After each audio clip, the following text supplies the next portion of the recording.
В 2 этажа еда готовится. Тут гречка распаривается. Тут уточка томится. Вот моя микроволновка любимая.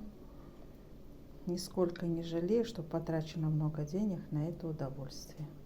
И тепло, и уютно, и все доделать, и вовсе красота.